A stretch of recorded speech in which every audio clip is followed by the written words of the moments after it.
Hey everyone, welcome back to Finance Friday. It's another special edition of Money Girl where I answer your burning money questions. Today's topic comes from Jackson, who says, I've been looking at opening an IRA and see that you can own different types of investments besides stocks and bonds in a self-directed IRA. Can you explain self-directed accounts and whether I should use one? Thanks for your question, Jackson. If you search online for an individual retirement account or IRA, you're likely to see the option to open a self-directed IRA or SDIRA. This podcast will answer Jackson's question by reviewing what a self-directed IRA is, the rules for using them, and who might benefit from having one. Welcome back to episode 939 of Money Girl. I really appreciate you spending time with me. I'm Laura Adams, an award-winning author, on-camera spokesperson, money speaker, and founder of The Money Stack. That's my Substack newsletter. Also, are you looking for a money speaker to educate and inspire your company or organization? Or perhaps you'd like to partner with me on a PR and brand building campaign? Reach out by visiting lauradadams.com. I look forward to hearing from you. All right, so let's get into what exactly is a self-directed IRA. It is a type of individual retirement account that allows you to invest in a wide range of assets compared to a regular IRA, just as Jackson said.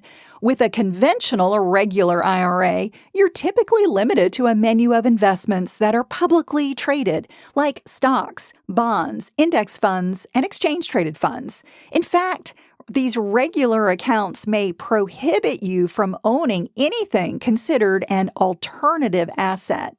But with a self-directed IRA, you've got a lot more control, and a custodian closely oversees the account's rules and administration. These accounts can be created for customers to own specific securities, such as precious metals like gold and silver. Other self-directed IRAs specialize in cryptocurrencies, maybe real estate, and even business opportunities. I've mentioned on the podcast before that I own a little bit of cryptocurrency. So I have a self-directed IRA where I own my Bitcoin. So, there are different accounts that are going to specialize in different kinds of investments. However, the IRS prohibits certain investments in self-directed IRAs. So, there is a limitation. So the things that you cannot own inside a self-directed account include life insurance, collectibles, and transactions with disqualified people. And I'll explain more about what that is in just a moment.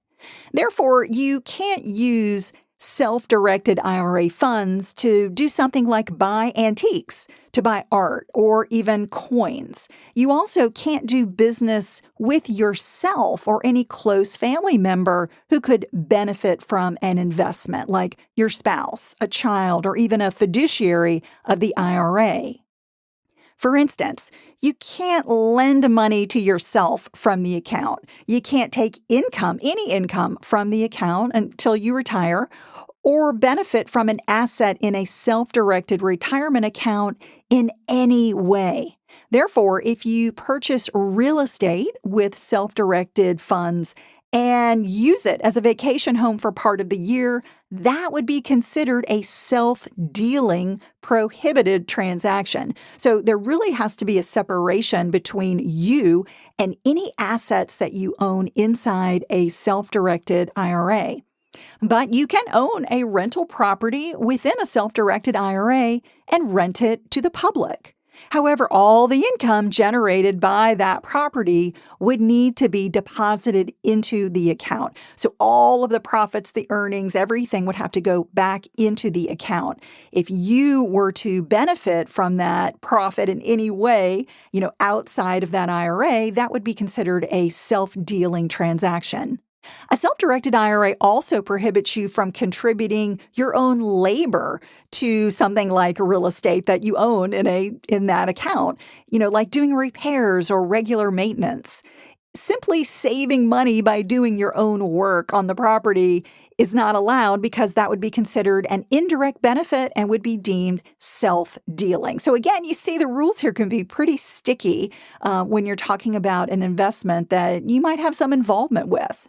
Another rule prohibits owning a business inside a self-directed retirement account if a close relative, like your spouse, a sibling, or a child, owns more than 50% of that business.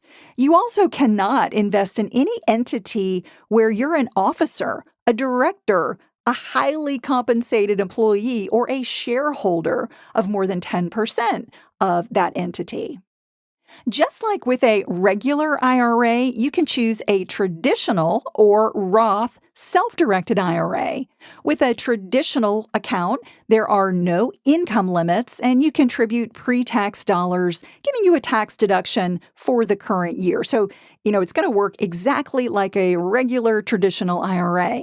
Now, with a Roth self-directed IRA, you contribute non-deductible after-tax dollars. And just like a regular Roth, the advantage is that your earnings and income can be withdrawn after age 59 and a half entirely tax-free, provided that you've owned the account for at least 5 years. So in general, if you believe you'll be in a higher tax bracket in retirement or you just want more tax-free income in the future using a Roth of any type, whether it's a regular IRA, a workplace account or a self-directed plan, it's an excellent way to reduce your taxes.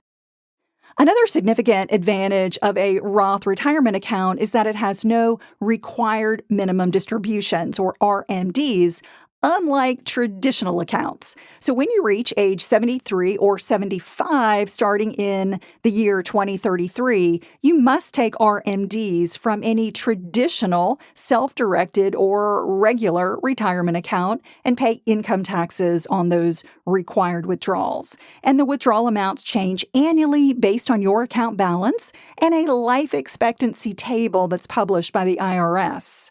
However, there are no required minimum distributions for a Roth or a Roth self-directed account. And if you take distributions before age 59 and a half from a traditional or Roth account that were not previously taxed, you must pay income taxes plus a 10% penalty. So those same rules apply to self-directed accounts. And that gives retirees the flexibility to take withdrawals based on their needs or to pass tax-free funds to their beneficiaries quite easily. Roth accounts also allow penalty-free withdrawals of your original contributions.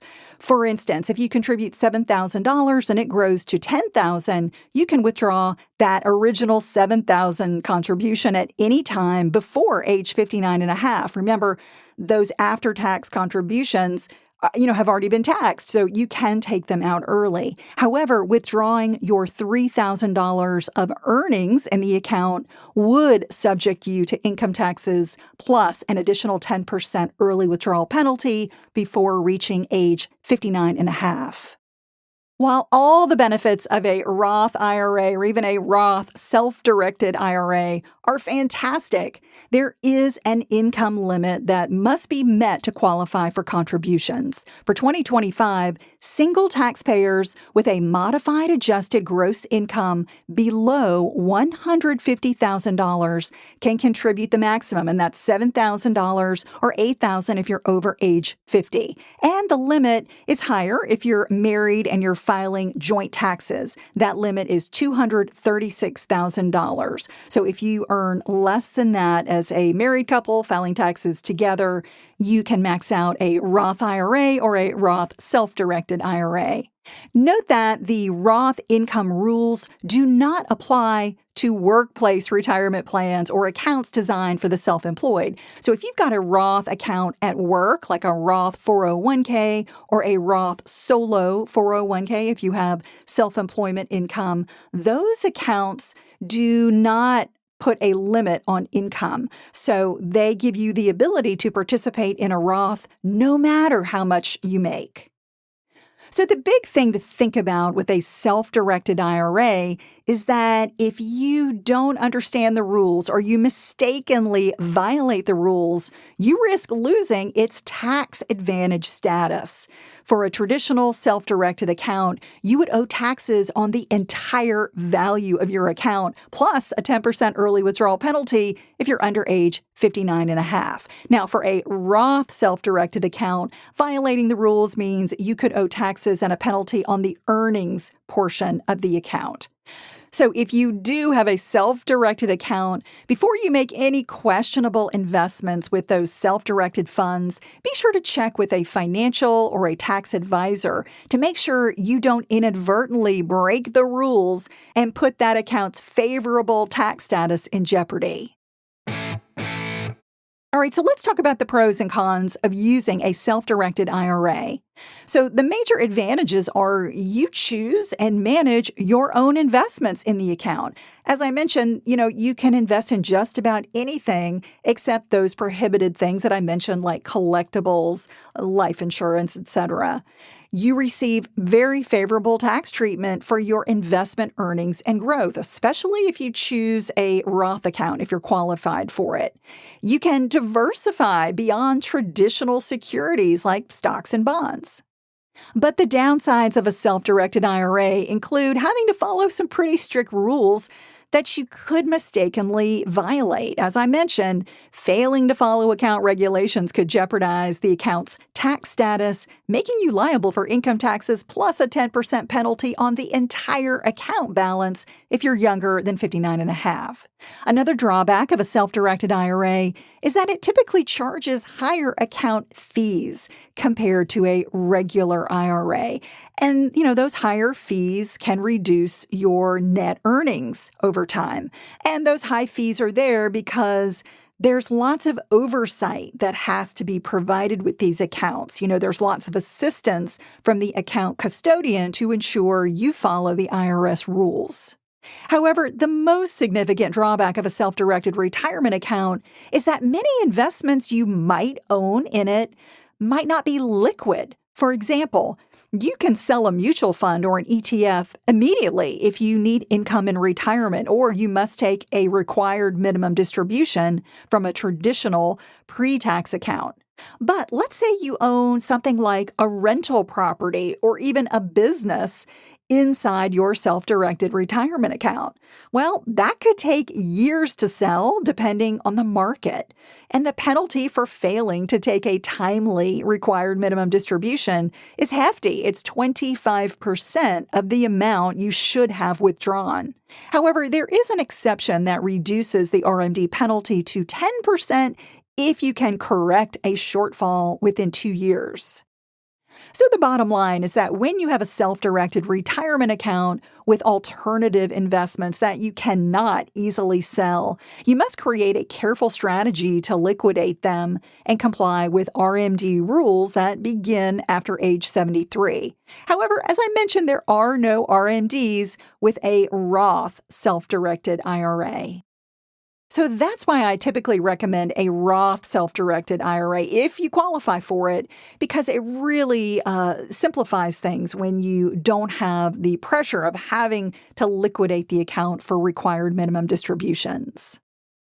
Now, in addition to self-directed IRAs, there are self-directed accounts for the self-employed that are governed by the same IRS rules as the regular accounts. For instance, you can get a self-directed solo 401k plan. That's designed for small business owners or solopreneurs with no full-time employees, except perhaps for a spouse.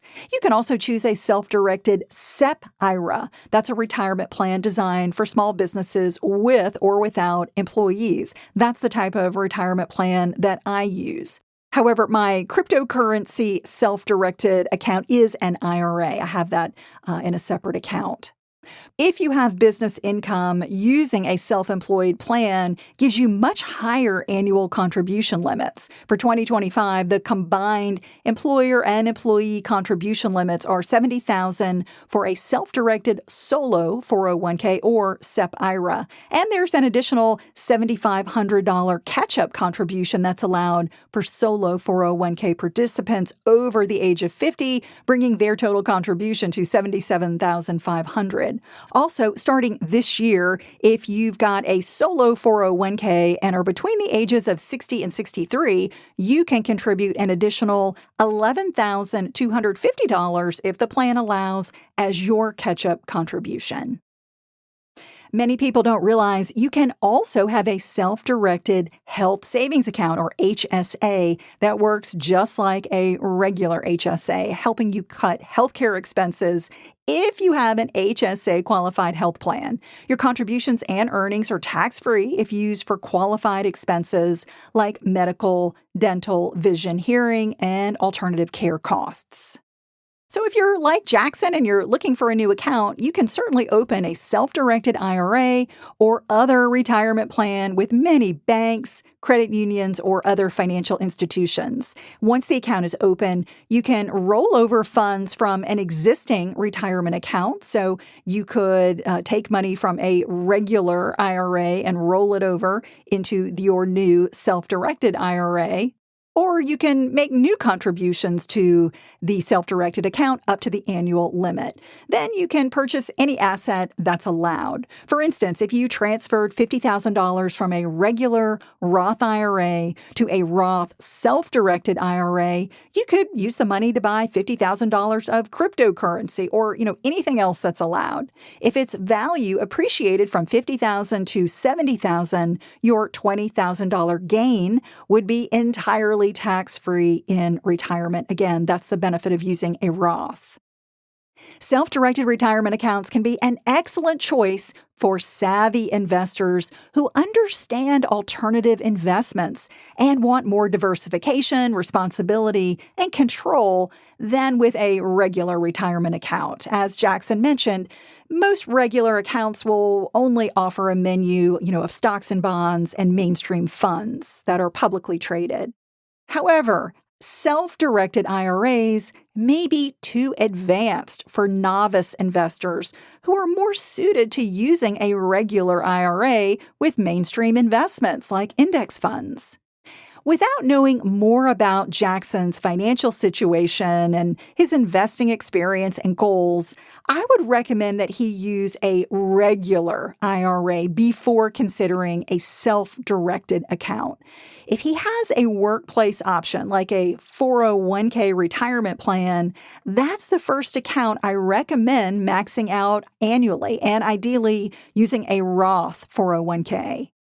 For 2025, you can contribute up to $23,500 in a workplace retirement plan or more when you're over 50. Then, if Jackson has more to invest after maxing out a workplace plan and qualifies for a regular Roth IRA, that would be the next best place to invest for retirement. But if he does not have a workplace option and he qualifies for a Roth IRA, maxing out a regular Roth IRA would be, the first thing I would recommend he do.